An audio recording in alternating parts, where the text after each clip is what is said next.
오늘 하나님 우리들에게 주시는 말씀 여호수아 13장 33절, 마태복음 5장 5절입니다.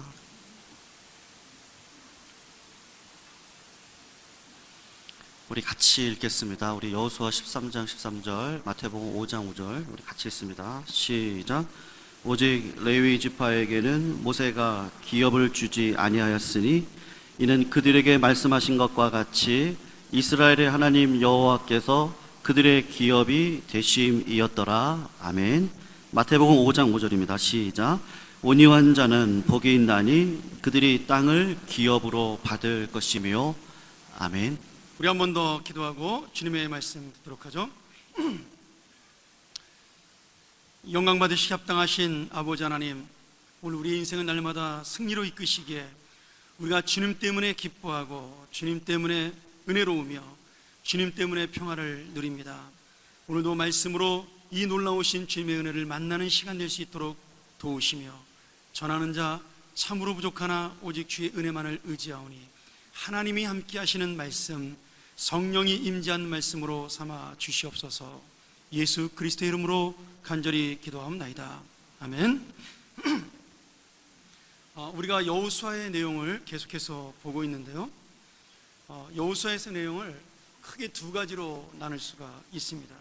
1장부터 12장까지는 이스라엘 백성이 가나안 땅을 여리고성부터 시작해서 가나안 연합군까지의 전쟁을 통해 정복하고 승리하는 장면을 우리가 12장까지 본다면, 13장부터 마지막 장까지는 그 땅, 이제까지 정복한 땅과 이제 앞으로 정복할 땅을 각 지파별로 12개로 분배하는 그런 내용이 나오고 있습니다.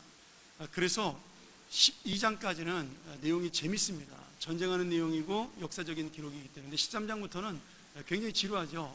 각 지파에게 뭐 어느 땅, 어느 지역, 어느 지역 우리 알지도 못하는 그런 내용들을 쭉 분배하는 내용을 설명하고 있으니까 쉽지는 않습니다.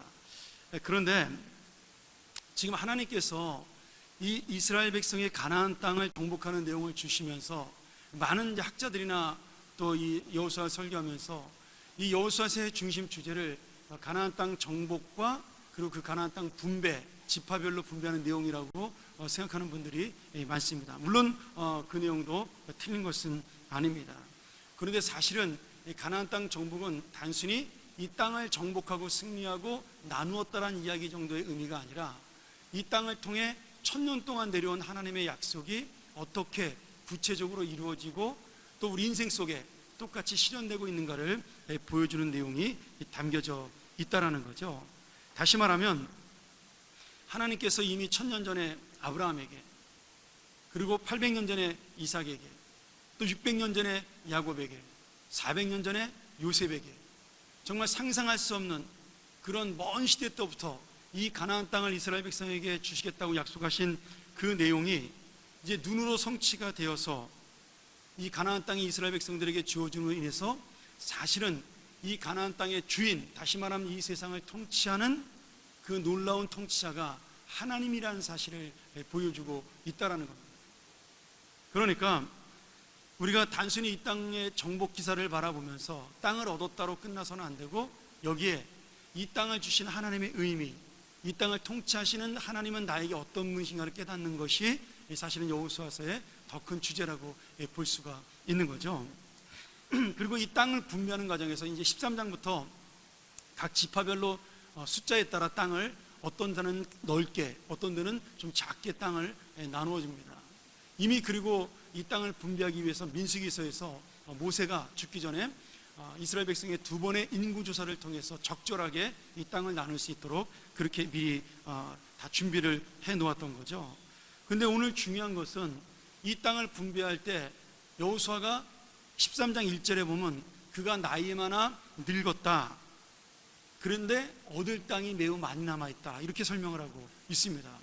이 말은 무슨 말이냐면, 가나안 땅을 정복하면서 우리 지난주에 배웠던 그 가나안의 7 족속과의 마지막 그 연합군의 전쟁을 통해 대승은 거두었지만 이스라엘 백성들이 점령한 땅은 사실은 아직도 절반 정도밖에 되지 않는다라는 거예요.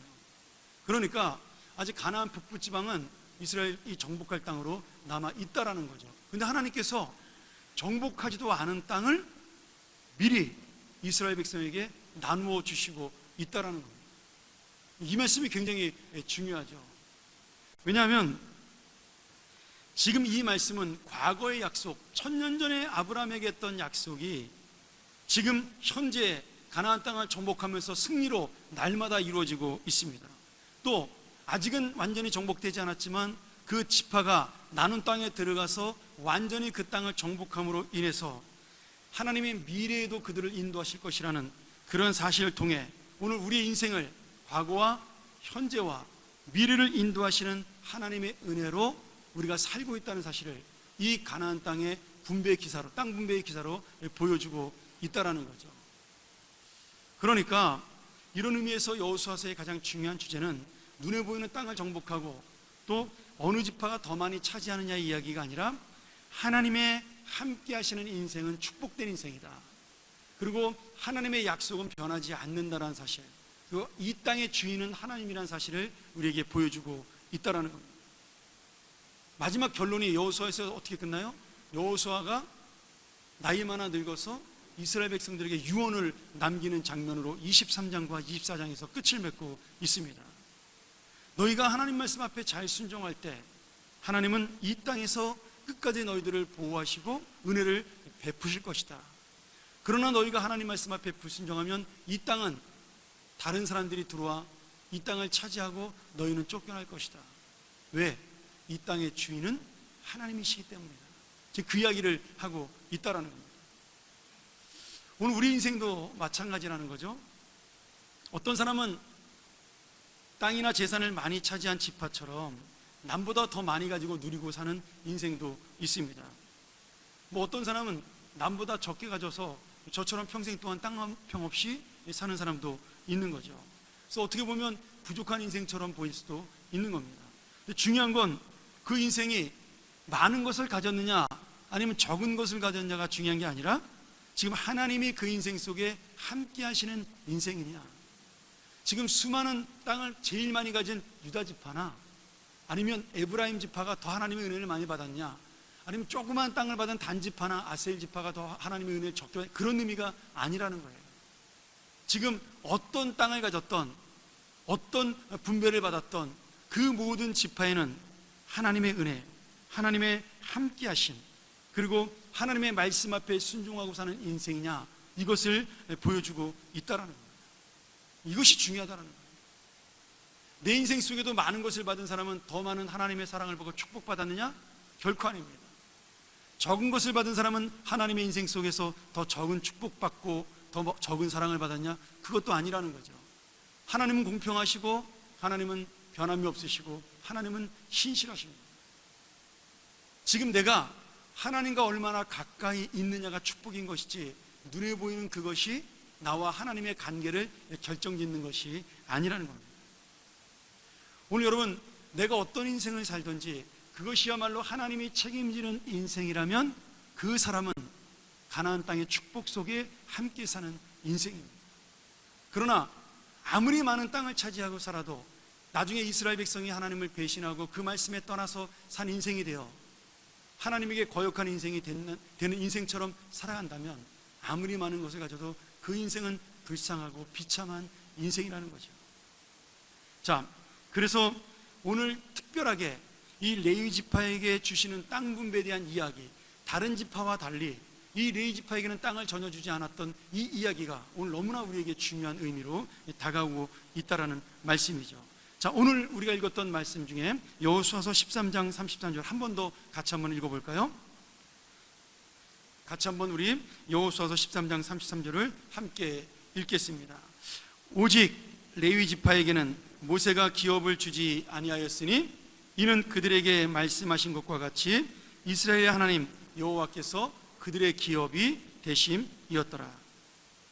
참 놀랍게도 하나님이 모든 지파의 땅을 주셨습니다.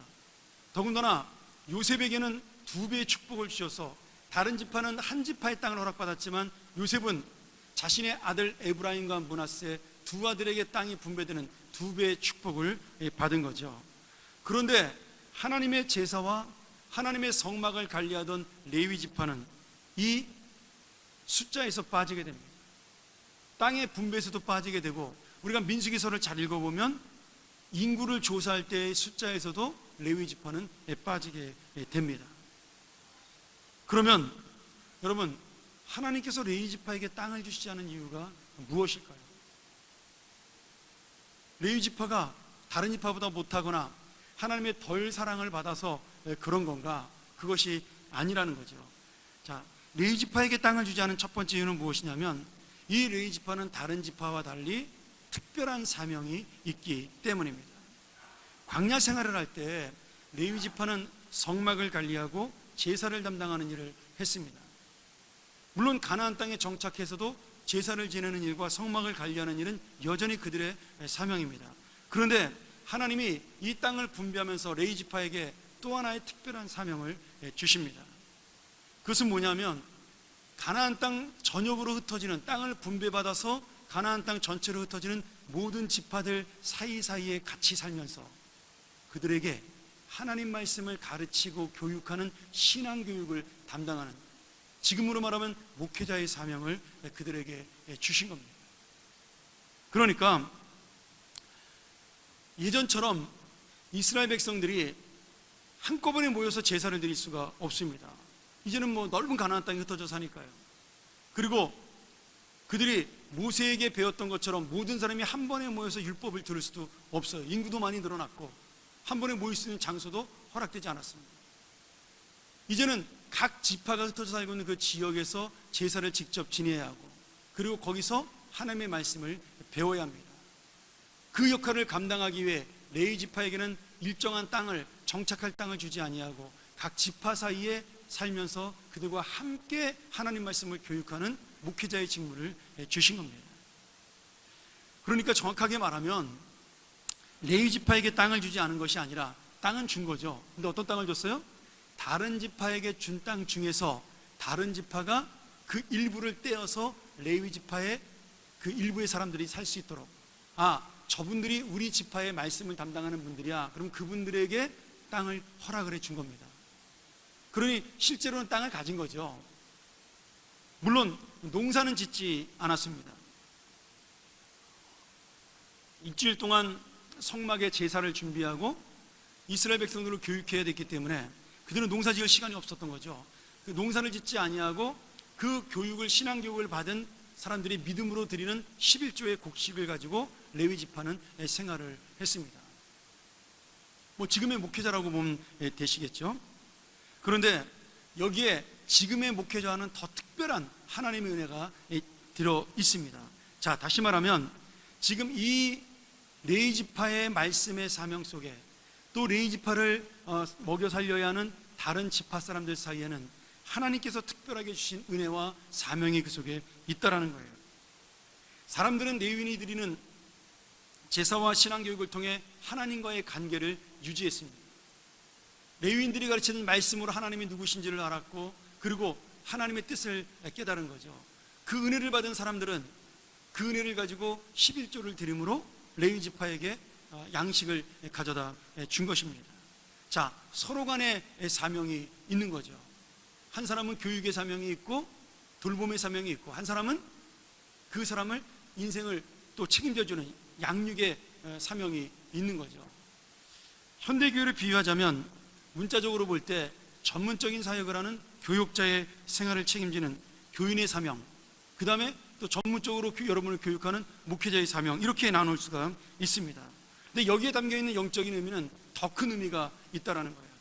즉 말씀을 믿고 지키는 자의 사명이 지금 레위 지파나 레위 지파에게 신앙교육을 받는 모든 사람들에게 함께 있다는 겁니다.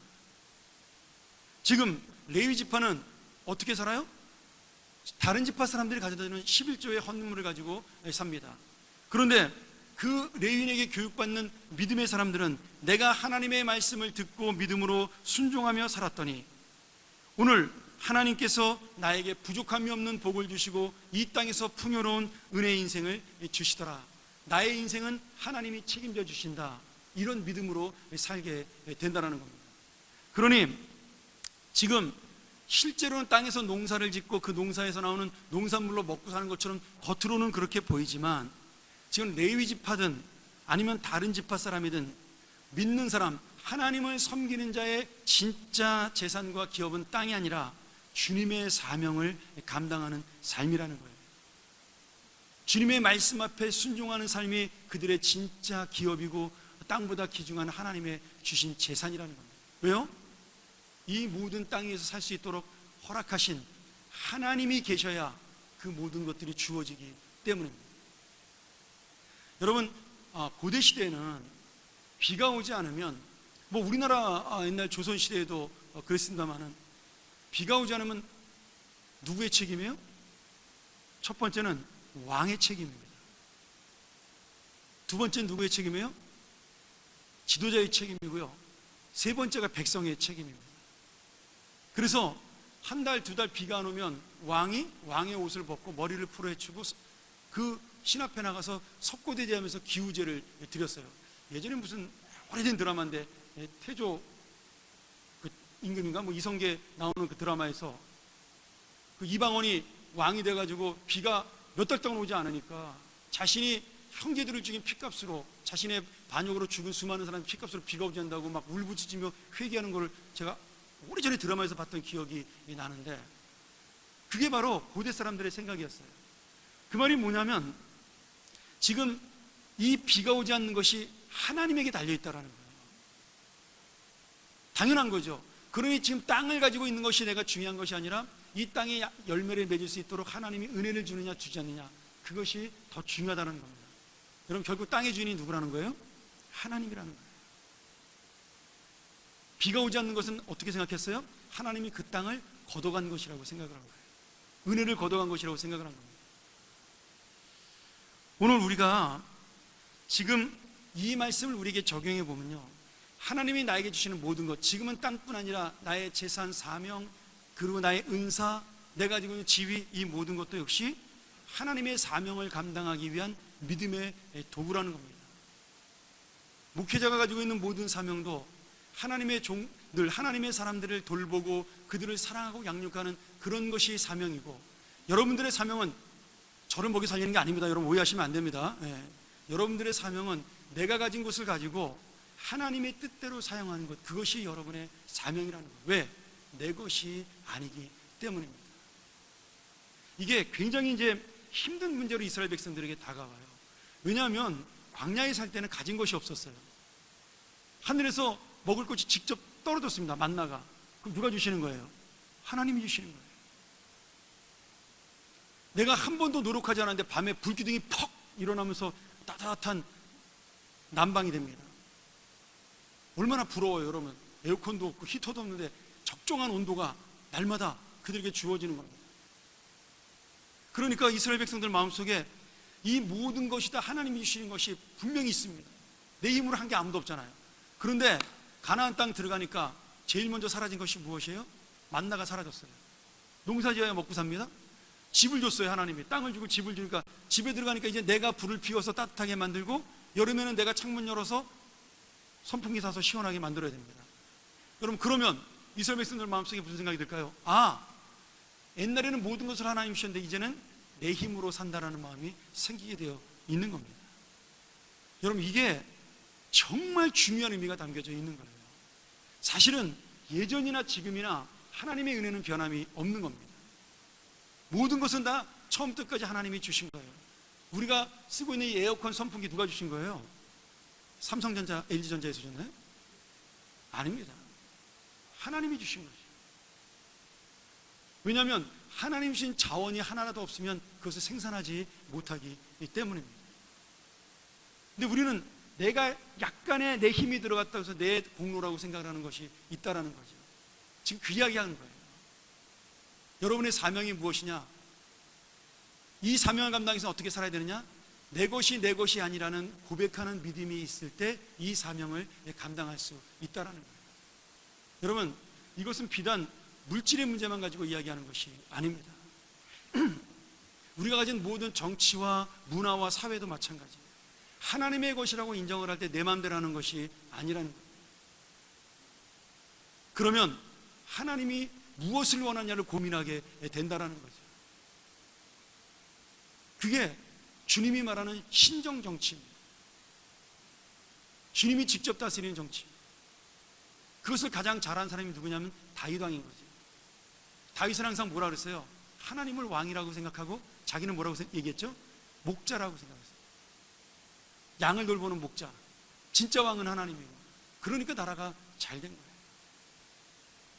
내가 가진 힘으로 내 마음대로 살 때 그것이 그 나라를 무너뜨리는 것이 됩니다. 내가 가진 재산으로 내 마음대로 살 때 그것이 그 가정을 무너뜨리는 것이 되는 겁니다. 여러분, 하나님이 레위인에게 땅을 주지 않았다라는 것은 단순히 그들이 먹고 살도록 뭐 11조가 들어오고 이런 얘기하려고 그러시는 것이 아니에요. 다 내 것이라는 거예요. 다 내 거. 니네 까불지 마라. 다 내 거다. 레위인도 내가 먹여 살리고 너희에게 준 땅도 다 내 거야. 내가 먹여 살리는 거야. 그러니 너희들이 내가 허락한 대로 레위인을 먹여 살리는 것이 너무나 당연한 것이고 레위인은 너희들을 위해서 사는 것이 너무나 당연한 것이다. 그 이야기를 하시는 거예요. 하나님의 것이라는 것을 강조하기 위함이라는 거죠. 그리고 이렇게 살 때 내가 너의 인생을 책임져 주겠다. 내가 너의 인생을 붙들어 주겠다. 내가 너와 함께 하겠다라는 약속을 주시는 겁니다. 나중에 세월이 흘렀어요. 100년 정도 지난 다음에 여호수아도 죽고 갈렙도 죽고 이제 가나안 땅 들어왔던 1세대가 또 다 죽었습니다. 그리고 2세대가 태어나기 시작을 했어요. 아버지 엄마 세대는 모세에게 여호수아에게 매일같이 그 교육을 받았으니까 이게 몸 가슴에 새겨졌어요. 근데 이놈의 자식들은 태어나가지고 여호수아 얼굴도 못 봤어요. 하나님 말씀을 간접적으로 레위인들에게 듣기 시작을 했습니다. 그랬더니 그들의 마음속에 내가 농사 짓고 내가 열심히 벌어서 이렇게 잘 살게 되었는데 왜 내가 11조를 드려야 되지? 이런 마음들이 솟아나기 시작을 했습니다. 그래서 레위인들에게 드리는 하나님께 대한 예물을 드리지 않기 시작을 했어요. 예배가 없어지기 시작을 한 거죠. 그럼 어떻게 돼요? 레위인들은 그 11조가 들어오지 않으니까 먹고 살 길이 없잖아요. 근데 하나님께서 레위인에게 주신 그 사명은 뭐예요? 너희는 그 땅을 떠나지 말고 그 지파가 있는 그 땅에서 어떤 레위인은 루벤 지파에서 어떤 레위인은 뭐 아셀 지파에서 어떤 레위인은 납달리 지파에서 이렇게 살아야 되는데 이게 11조가 안 들어오니까 먹고 살 게 없잖아요. 그러니까 할 수 없이 이 레위인들이 그 살던 곳을 떠나서 자기가 먹고 살 수 있는 곳으로 방황하기 시작을 했습니다. 레위인이 떠난 그 지역은 하나님 말씀이 전해질까요? 못 전해질까요? 못 전해집니다. 신앙교육을 또 제대로 못 받으니까 그나마 있던 신앙인들도 사라지기 시작을 하는 겁니다. 그러면서 이스라엘 백성들 전체가 타락으로 빠지는 거죠. 그래서 나라가 망하기 시작을 하는 겁니다. 여러분, 겨우 그 물질에 대한 욕심이 결국 나라가 망하는 단초가 된 겁니다. 나중에 어떤 일까지 벌어져요? 사사기 21장을 넘어가면요, 저희가 나중에 이제 뭐 또 몇 년 뒤에 더 배우겠지만 모세의 손자면 얼마나 존경을 받고 살겠어요. 근데 이 모세의 손자가 먹을 게 없어가지고 거지가 돼가지고 돌아다니게 됩니다. 레위인인데 제사장인데 아무도 헌금하지 않아. 먹을 게 없어가지고 레위인이 자기가 살던 지역을 떠나서 베들레헴 지역으로 오게 돼요. 그리고 거기서 어떻게 돼요? 먹고 살기 위해서 개인이 만든, 교회도 아닙니다, 우상을 섬기는 개인이 만든 집에 개인 제사장으로 취직을 하게 됩니다. 월급 받는. 그런데 이 월급을 주는 사람이 누구냐? 미가라는 사람인데 이 사람이 교회를 어떻게 세웠어요? 어머니에게 훔친 돈으로 교회를 세워요. 야, 이거 진짜 막장 드라마예요. 이거 사사기를 보면. 거기다 더 막장은 뭔지 아세요? 이 집에 왔던 단지파의 군대가 이 제사장을 또 뺏어갑니다. 여러분, 그 의미 속에 뭐가 들어있는 줄 아세요? 제사장은 필요해요. 왜 필요하죠? 제사장이 있어야 예배를 드려야 되잖아요. 그러니까 형식은 남아있는 거예요. 제사는 드려야 되고 예배는 드려야 돼요. 그래야지만 자기네들이 하나님의 복음 받는다고 생각을 해요. 그러니까 뭔 짓을 해도 제사를 드리기 위해서 남의 집 제사장도 뺏어가고, 이 제사장은 자격도 없는 사람들이 막 세워지고, 이런 일들이 벌어지기 시작을 하는 겁니다. 여러분, 한 나라가 망하고 한 가정이 망하고 한 개인이 망하는 것이 대단한 일로 망하는 것이 아닙니다. 욕심 때문에 망하는 거예요. 그 욕심이 믿음을 넘어서고 하나님의 은혜를 넘어설 때 그 인생의 종말이 오는 거예요. 이스라엘 백성은 처음부터 자기들의 은혜로 살지 못했어요. 자기들의 힘으로 살지 않았습니다. 여러분 지금 전쟁도 마찬가지예요. 땅은 정복도 안 했는데 하나님이 나눠주셨어요. 그럼 이 땅을 가지려면 어떻게 돼요? 이제부터 각 지파가 따로 나가서 전쟁을 해야 됩니다. 여호수아는 늙어서 전쟁 못 나가니까 이제 각 지파별로 전쟁을 해야 돼요. 근데 하나님 뭐라고 약속하셨어요? 너희가 밟는 땅마다 내가 주겠다. 여러분 전쟁하라는 얘기가 아닙니다. 이 말씀을 잘 하셔야 돼요. 하나님이 그 땅을 믿음으로 밟으면 내가 너희에게 분배한 그 땅을 들어가기만 하면 하나님은 무조건 그 땅을 주신다고 약속하신 거예요. 여러분 이건 전쟁이 아니라 일방적인 정복입니다. 승리. 그리고 실제로 이스라엘 백성이 그 땅을 밟기만 하면 모든 그 땅은 정복이 되었습니다. 우리가 다음 장에 배우지만 이 갈렙이 85세의 나이로 전쟁하잖아요. 그 가장 강한 아낙 자손들하고 전쟁에서 단번에 승리합니다. 왜? 하나님의 믿음으로 그 땅으로 밟고 나갔기 때문입니다. 여러분 그러니까 지금 이스라엘 백성이 승리하고 이스라엘 백성이 살아가고 이스라엘 백성이 지금 먹고 사는 모든 문제는 처음부터 끝까지 철저하게 하나님의 은혜라는 거예요. 하나님의 역사라는 겁니다. 그런데 가나안 땅 들어와서 이거 내 땅이야. 내 땅에서 나온 농산물 우리 집이 남보다 2배 많아. 나 창고 짓고 내가 좀 더 잘 살아야 돼. 이렇게 시작이 된 거죠. 그리고 그 하나님의 은혜를 놓치고 내 힘으로 살아간다고 생각했을 때, 그리고 내 힘으로 살아가기 위해서 내가 더 많은 것을 가지고 더 많은 것을 차지한다고 생각했을 때 그 이스라엘 땅에 죄악이 넘쳐나기 시작을 한 겁니다. 여러분 다시 돌아가죠. 우리 인생은요 대단한 걸로 망하는 것이 아니라 이 조그만 욕심 하나로 시작이 되는 겁니다. 오늘 우리가 정말 내가 가진 진정한 재산, 그 기업은 무엇일까요? 오늘 말씀에 뭐라고 되어 있어요? 하나님의 믿음이 재산이라는 거예요. 하나님을 붙드는 그 믿음이, 그리고 하나님 나와 함께 하시는 그 은혜와 하나님이 함께 하시는 그 역사가 바로 나의 기업이라는 겁니다.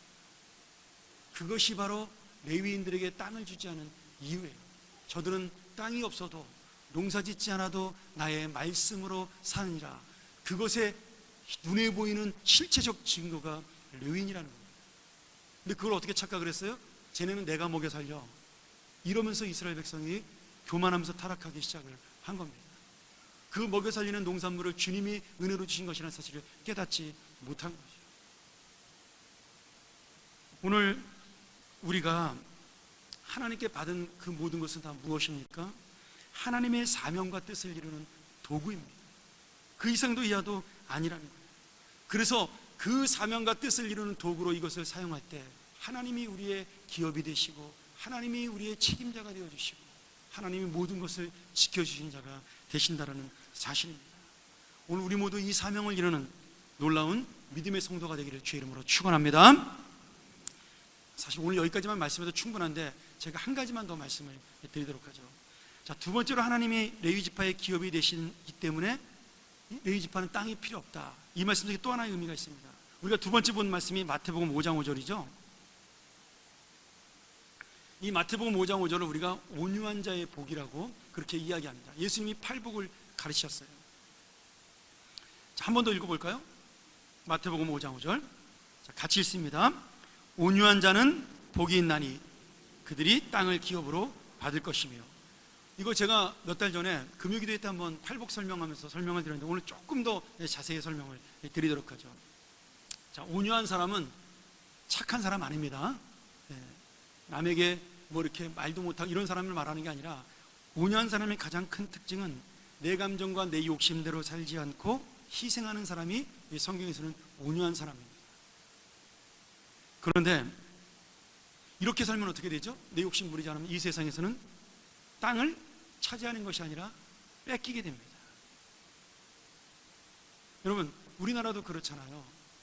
열심히 평생 동안 직장생활에서 열심히 저축한 사람은 큰 재산 모을 수가 없는 나라입니다. 그런데 부동산 해가지고 땅 한 번 잘못 사면 벼락부자가 될 수 있는 세상인 거죠. 어떻게 보면 더 성실하게, 물론 뭐 땅을 많이 가진 분이 성실하지 않다는 얘기 아닙니다. 오해하지 마세요. 그 성실하게 내가 맡은 자리에서 그 직무를 감당한 사람은 오히려 더 못 살 수 있는 그런 구조라는 거예요. 사회구조. 우리나라뿐만 아니라 모든 세상이 다 그렇게 되어 있는 거죠, 지금은. 그런데 하나님이 그렇게 사는 사람이 땅을 차지한다라고 약속을 하셨어요. 자, 여기 기업이라는 단어가 무슨 말이냐면 히브리어로 나하라 이런 뜻입니다. 그리고 신약으로 클레로노메오, 제가 금요일에 한번 말씀드렸는데 이게 뭐냐면 상속자라는 뜻입니다. 상속받는 사람. 아들을 말하는 게 아니라 하나님이 지정해서 상속 재산을 남겨주는 사람을 이야기하는 거예요. 그러니까 하나님이 뭐라 그러는 거죠? 지금 너희들이 내 말대로 온유하게 살면 내가 너희를 나의 상속자로 삼아준다, 이런 뜻인 거죠. 여러분, 이 말씀을 누가 하셨냐가 중요해요. 예수 그리스도가 하셨습니다. 근데 예수님은 땅이 있어요, 없어요? 예수님이 이 세상에서 땅을 단 한 평도 가지지 못한 사람입니다. 속된 말로 이것을 지금 세상으로 말하면 예수님은 봉이 김선달이에요. 사기꾼인 거예요. 자기는 땅이 한 평도 없으면서 땅을 기업으로 주겠다고 약속을 하는 거잖아요. 그리고 그들에게 희생과 그리고 그들의 책임과 헌신을 요구하는 겁니다. 마태복음 8장 20절에 예수님 그래도 정직하신 분이에요. 왜? 나 땅 하나도 없어, 이렇게 얘기하셨어요. 여우도 굴이 있고 공중의 새도 거처가 있는데 나는 머리도 있고 또 없다, 이렇게 말씀하셨어요. 그러면서 내가 너희들에게 땅을 주겠다 약속을 하신 겁니다. 여러분, 예수님이 얼마나 가난하고 땅이 없었냐면 죽었는데, 최소한 이스라엘 백성들은요, 자기가 죽을 때 땅은 준비해 놓고 죽습니다. 가족들과 친척들을 통해. 예수님은 그것조차 없었어요. 그래서 묻힐 땅이 없어져 어떻게 됐어요? 아리마대 요셉이 자기가 죽으려고 준비해놨던 무덤을 예수님께 양도했어요. 무덤도 남의 거야. 지금 예수님 완전 사기꾼이잖아요. 땅 한 평 없는 사람이 우리한테 땅을 준다라고 약속을 하고 있잖아요. 그러니 여러분, 이게 이 땅을 기업으로 만드는 이 복의 의미가 무엇인지 여러분 정말로 잘 아셔야 된다는 거예요. 자, 제가 시간이 많이 가서 더 많은 설명을 못 드리고 하나만 보죠. 민수기 12장 3절에 보면 이런 말씀이 나옵니다. 민수기 12장 3절 같이 한번 읽죠. 자, 시작. 이 사람 모세는 온유함이 지면의 모든 사람보다 더하더라. 자, 하나님이 모세에게 직접적으로 너는 온유한 사람이야, 이렇게 칭찬을 하셨어요. 왜 온유했어요? 모세는 착해서 온유한 게 아니라 자신이 가진 모든 욕심을, 개인의 육신의 욕망을 하나님의 뜻을 위해서 내려놓은 사람이에요. 무슨 말이냐면, 이 말씀이 어디 나오냐면 우리 배웠잖아요. 모세 배울 때 모세가 십보라가 죽고 난 다음에 재혼을 했는데 어떤 여자랑 했어요? 흑인 여자랑 했어요. 에디오피아 여자랑. 그것을 보고 미리암과 아론이, 누나와 형이 야단을 쳤단 말이죠. 근데 모세는 왜 흑인이랑 결혼했어요? 그 민족에 여러 민족이 섞여 있으니까 그 민족을 하나로 믿음으로 이끌기 위해서 자기가 그 여자를 택한 거예요. 아니, 나이 100살 넘어가지고 무슨 여자랑 영화를 누리겠다고 흑인 여자를 얻겠어요. 그런 의미가 아니라는 거잖아요. 근데 이 모세와 형이었던 미리암과 아론은 그 틈을 이용해서 모세의 권위를 뺏고자 했어요. 하나님이 그게 야단치신 거예요. 그래서 미리암이 나병에 걸려버리잖아요. 그리고 모세는 내 앞에 옳은 사람이다, 그는 온유한 사람에서 내가 직접 그와 얘기한다라고 하나님이 모세를 진짜로 직접 인정한 분이에요. 그런데 재밌게도 여러분, 모세는 죽을 때까지 땅을 한 평도 갖지 못한 사람입니다. 여러분, 시편 37편 11절에 뭐라고 약속했어요? 온유한 자가 땅을 차지한다 그랬어요. 다윗이 자기 하나님 뜻대로 살려고 그러는데 너무 힘들어. 사울에게 맨날 죽임당하고 쫓겨다니고 땅도 없어.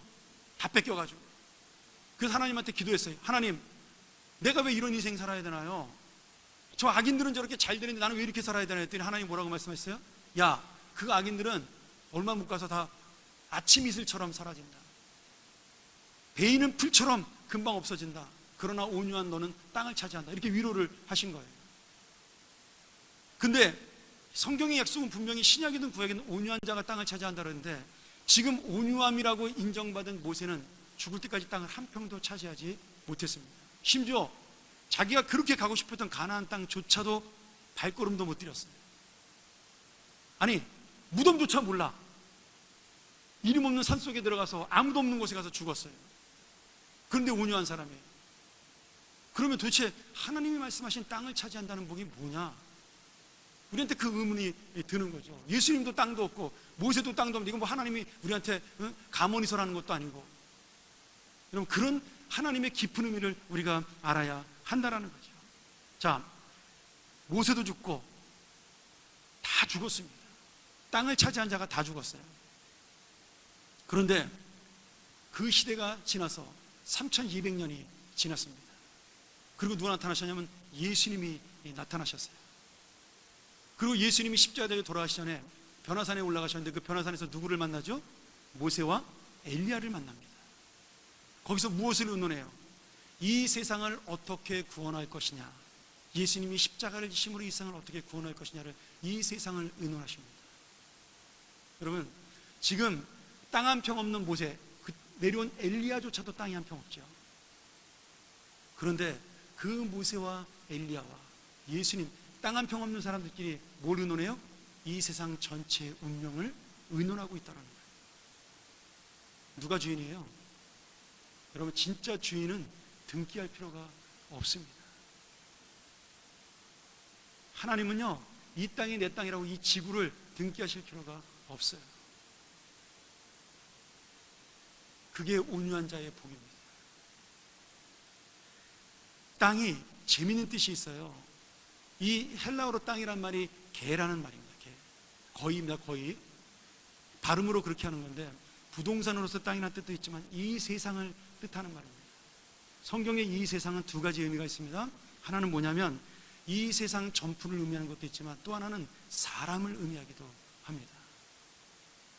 그러니까 지금 이 말은 뭐냐면 온유한 자가 땅을 차지한다는 말은 온유한 자에게 하나님이 그 생명과 영혼을 허락해 주신다는 거예요. 그 사람들을 통하여 이 세상을 구원하신다는 말씀입니다.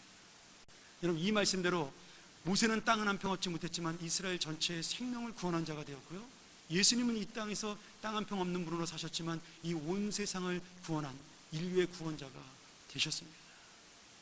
사랑하는 여러분, 한 걸음 더 나가 볼까요? 우리 사람이 무엇으로 만들어졌죠? 흙으로 만들어졌습니다. 흙이 뭐예요? 흙이 땅입니다. 결국 온유한 자가 땅을 차지한다는 것은 그 사람을 얻는 것입니다. 그 영혼을 얻는 것이에요. 이것이 바로 눈에 보이는 세상의 땅을 얻지 못했어도 이 세상의 영혼을 구원하고 이스라엘을 구원한 모세의 은혜고 예수 그리스도의 은혜입니다. 사랑하는 여러분, 레위 지파는 땅을 안 받은 것이 아니라 온 이스라엘 백성의 생명을 받은 거예요. 그들이 그 생명을 책임지는 사명을 받은 겁니다. 그들에게 이스라엘 백성의 신앙과 미래와 운명이 달려 있는 겁니다. 오늘 여러분에게 땅을 주셨어요. 자녀를 주셨고 재산을 주셨고 여러분이 빈몸으로 이 땅에 왔지만 이렇게 좋은 옷 입고 교회 나올 수 있는 시간과 은혜를 허락하셨어요. 이것이 우리 것이 아니라고 인정을 하고 이것이 하나님의 사명을 이루는 도구라고 인정을 할 때 여러분의 나머지 인생, 과거와 현재와 그 남아있는 미래의 인생까지 하나님이 책임져 주시고 여러분이 하나님과 함께 이 땅의 운명과 이 세상의 모든 것을 의논하시며 결정하신다라는 은혜가 우리에게 있다는 겁니다. 사랑하는 여러분, 레위 지파는 하나님이 책임져 주는 지파가 되었습니다. 이제 눈에 보이는 레위 지파는 없어지고 제사장의 직분은 사라졌지만 우리가 하나님의 자녀로 진정한 영적 제사장이 되어 이 사명을 감당하는 자가 된 것입니다. 목사의 사명이 아니라 우리 모두의 사명이라는 거죠. 그래서 내가 가진 모든 것이 주님의 사명으로 나아가는 그루터기가 되어야 돼요. 그것이 바로 시드가 되어야 돼요. 그것이 바로 우리를 인도하시는 하나님의 영원한 기업이요 재산이 되는 겁니다. 또 이 사명을 감당할 때 하나님이 우리의 인생과 우리 자녀들의 인생까지도 여호수아에게 약속하신 대로 책임져 주시는 거죠. 자, 한 가지만 이야기하고 마치죠. 영성학자로 유명한 헬리나 우엔이 기도에 관한 짧은 책을 하나 썼는데 열린 손으로 With Open Hands라는 책을 쓴 적이 있습니다. 지금은 절판돼서 안 나오는 것 같아요. 제가 찾아봤더니 없더라고요. 저도 오래전에 읽었는데. 근데 이 책에 한 정신병원에서 일어난 실제 이야기를 이분이 눈으로 본 것을 기록하고 있어요. 한 중년 부인이 오른손을 펴지 않는 그러한 정신질환을 가지고 이 병원에 치료를 받으러 왔습니다. 그런데 병원에서 치료를 받으려면 혈액 검사를 해야 되잖아요. 그래서 기본 검사를 하기 위해서 이 부인에게 손을 피라고 그러는데 손을 피질 않는 거예요. 손을 피라 그랬더니 막 난동을 부리고 기물을 부수기 시작을 했습니다. 그래서 정신병원이니까 힘센 간호사 두 사람이 그 부인에게 진정제를 놓고 그리고 그 부인의 손을 강제로 펴게 한 거죠. 정말 너무나 꽉 쥐고 있는 그 오른손을 폈더니 이 중년 부인의 손에 무엇이 담겼냐면 1센트짜리 은동전이, 그것도 녹슨의 1센트짜리 은동전이 떨어진 겁니다. 그리고 아무것도 없었던 겁니다. 아무도 그 1센트짜리 동전이 왜 그렇게 귀중한 것인지 알지 못했습니다. 이 책을 쓴 분조차도 알지 못했죠. 그러나 그 1센트짜리 동전이 그 부인에게는 생명이고 사명이고 지켜야 될 자신의 인생이었습니다. 그것을 빼앗기면 죽는다라고 생각이 들었기 때문에 그 손을 펴지 않고 사는 인생이 된 거죠. 여러분, 그분에게는 1센트가 인생의 핵심 가치였습니다. 그 1센트를 빼앗기지 않는 것이 그분의 인생의 사명이고 그분의 인생의 전부였습니다. 얼마나 귀한 것인지, 무슨 사연인지는 모르지만 우리 인생도 마찬가지예요. 오늘 우리가 지고 있는 내 인생의 가장 귀중한 가치는 무엇일까요? 우리가 꼭 쥐고 놓지 않는 내 가장 남겨주고 싶은 유산은 무엇인가요? 우리는 과연 무엇으로, 어떤 기업과 어떤 재산으로 내 자녀들에게 마지막에 남겨줄 수가 있는가요? 사랑하는 여러분, 오늘 이 땅에서 하나님께서 주신 이 기업을 가지고, 이 사명을 가지고 놀라운 하나님의 뜻을 이름으로 오늘 나의 오른손을 펴므로 하나님이 책임져 주시는 인생, 그 부인은 오른손을 펴서 그 1센트짜리 동전을 포기함으로 그 병을 고치는 은혜를 입었듯이 오늘 우리의 손을 펴 하나님의 사명을 감당할 때 오늘 여러분의 인생도 하나님이 영원토록 책임져 주는 인생이에요. 예수 그리스도께서 마지막으로 우리에게 약속하셨던 하나님을 믿으니 또 나를 믿으라, 내 아버지 집에 거할 것이 많도다. 내가 너희를 위하여 처소를 예비하러 준비하러 가노라라고 말씀하신 그 주님의 은혜, 이 땅에서는 땅 한 평 없으셨지만 이 온 우주를 너희에게 주겠다라고 약속하신 하나님의 그 약속, 그 약속이 오늘 우리와 함께하는 인생으로 사시기를 예수 그리스도 이름으로 간절히 축원합니다. 우리 같이 한번 이 시간 이 말씀 의지하면서 함께 기도하기를 원합니다. 우리가 자손들에게 남길 것이 없어 미안해할 필요 없습니다. 남길 것이 많아 고민할 필요도 없고요, 가진 것이 많아 관리하기 힘들다고 여러분 그렇게 부러워할 필요도 없고, 가진 것이 없어 절결매고 살고 있다고 힘들 것도 없습니다. 그 모든 것은 하나님의 것이기에 하나님이 가져가면 끝나는 것이요, 하나님이 주시면 끝나는 겁니다. 저의 인생을 돌아보며 그 생각을 했습니다. 이 말씀을 준비하면서 제가 일평생 동안 한 평의 땅도 갖지 못하고 정말 제 통장에 정말 지극히 적은 양의 돈을 가지고 항상 살아왔지만 단 한 번도 굶지 않았고 단 한 번도 헐벗지 않았고, 뭐 없어서 약간 고생한 적은 있지만 그러나 지금까지 그 돈이 내 인생을 바꾼 적이 한 번도 없다는 사실을 생각하면서 아, 하나님의 말씀은 진리구나. 아브라함 때부터 예수 그리스도에 이르기까지 또 오늘 우리 이 시대에 이르기까지 임하신 주의 말씀은 진정한 진리구나. 저는 제 인생 속에서 그것을 깨닫게 되었습니다. 사랑하는 여러분, 오늘 다시 한번 이 말씀이 내가 무엇을 남기고 살 것인가, 내가 무엇을 붙잡고 살 것인가를 다시 한번 깨닫게 하는 말씀 되기를 소원하면서 우리 시간 우리 이 말씀을 가지고 결단하며 주님을 붙들게 해달라고, 주님이 진정한 나의 기업이 되고 나는 사명자가 되게 해달라고 우리 시간 기도하겠습니다. 하나님 아버지 감사합니다. 오늘도 부족한 이 죄인을 통하여 주의 말씀, 주의 은혜를 전하게 하시고 주의 능력을 나타나게 하셔서 오늘 이 교회의 모든 성도들을 통하여 하나님의 뜻이 이루어지고 하나님의 영광이 이루어지는 삶이 되게 하여 주시옵소서. 우리가 이룬 하나님의 사명을 통해 이 땅에 하나님의 기업을 이루고 하나님의 유산을 물려주는 부모가 되게 하여 주시옵소서.